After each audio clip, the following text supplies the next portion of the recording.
Hello बच्चों, प्रश्न दिया गया है। प्रश्न को पढ़ लेते हैं। प्रश्न कह रहा है सिद्ध कीजिए कि वक्र 2x² plus 3y² equal to 1 तथा x² minus y² equal to 1/12 एक दूसरे को समकोण पर काटते हैं।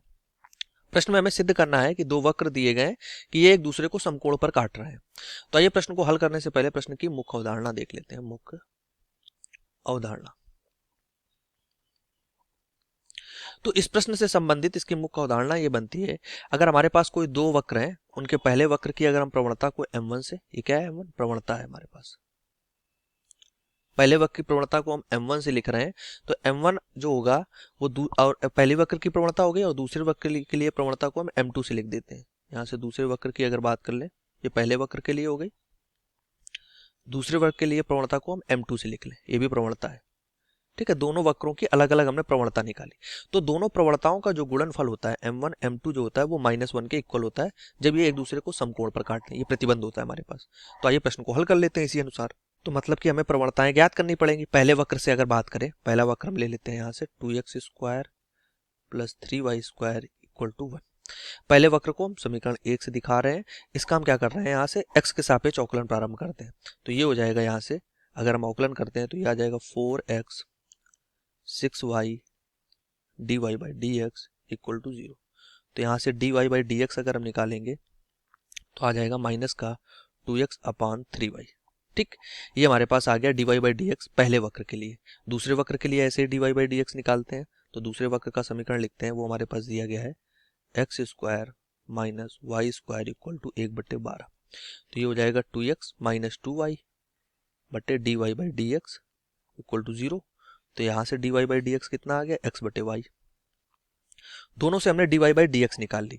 अब अगर हम प्रतिच्छेद बिंदु यहाँ से निकाल लें दोनों वक्र के लिए, क्योंकि यहाँ क्या कर रहे हैं, एक दूसरे को काट रहे हैं कहीं ना कहीं, तो मतलब कि प्रतिच्छेद बिंदु मिलेगा हमें।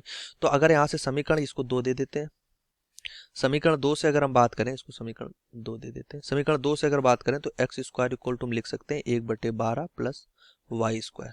ठीक, अब ये x का मान जो है समीकरण 1 में रख देते हैं।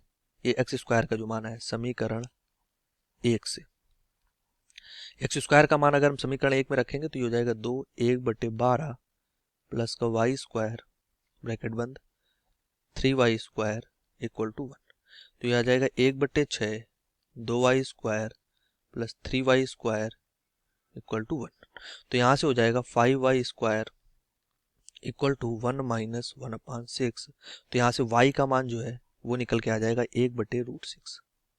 ये y का मान आ गया। अब y का मान 1/√6 है, x का मान हमें ज्ञात करना है, तो इसी में समीकरण में रख लें यहाँ पे x² वाले में। तो x² इक्वल टू 1/12 y² जैसे ही करेंगे तो प्लस का है ये 1/6 हो जाएगा। तो x² इक्वल टू क्या आ जाएगा, ये 3 ये हो जाएगा। यहाँ से अगर देखो तो x² इक्वल टू हो जाएगा, यहाँ से अगर एलसीएम ले लेंगे हम कितना 12 ले लें तो ये 1 और 6 12 4/12 आ जाएगा। रुकना है, 12 अगर एलसीएम ले लें तो 1 और ये 6 दूना 12 1 2, हाँ मतलब 3/12 आ जाएगा। 3/12 मतलब कि 1/4। तो यहाँ से अगर x का मान निकालते हैं तो x बराबर हो गया प्लस माइनस 1/2। स्क्वायर हमने इधर भेजा तो प्लस माइनस 1/2 निकल के आ गया। तो यहाँ से हमने क्या किया, प्रतिच्छेद बिंदु निकाल लिए। एक यहाँ से हमें क्या दो मान मिल जाएंगे x के, कौन से, एक तो हो गया 1,2 1/2, एक माइनस का 1/2। ठीक है, तो यहाँ से अब अगर हम आगे बात करें तो देखते हैं। तो यहाँ से अगर हम देखें तो dy बाई dx जो हमने निकाला था, अगर उस पर हम इन प्रतिच्छेद बिंदु को संतुष्ट कराते हैं, मान लो हम यहाँ से प्लस का 1,2 लेते हैं और हमारे पास y वाला बिंदु था वो 1/√6 था। ठीक, यहाँ से dy बाई वाले dx वाले जो हमारे पास समीकरण निकाला था उसमें रखते हैं। तो ये हो जाएगा 1/2 गुणे √6 हो जाएगा। ठीक, तो ये क्या आ जाएगा, √6/2।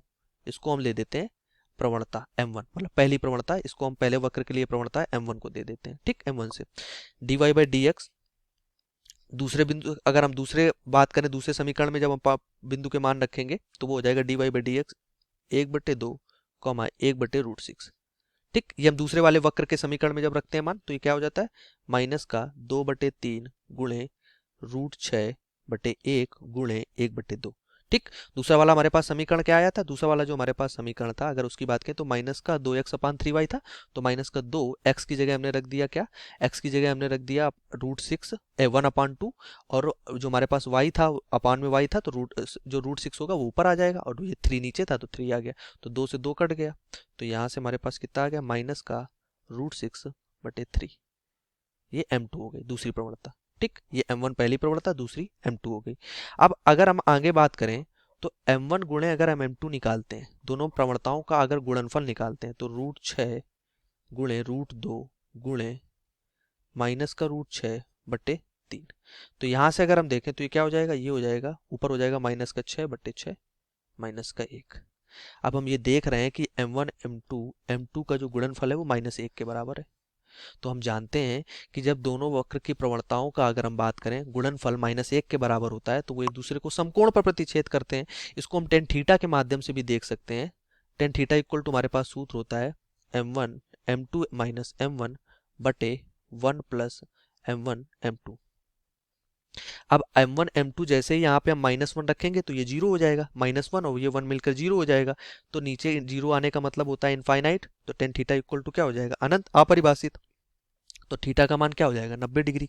मतलब कि यहाँ पर क्या है, ये 90 डिग्री क्या बता रहा है कि एक दूसरे को समकोण पर प्रतिच्छेद करते हैं।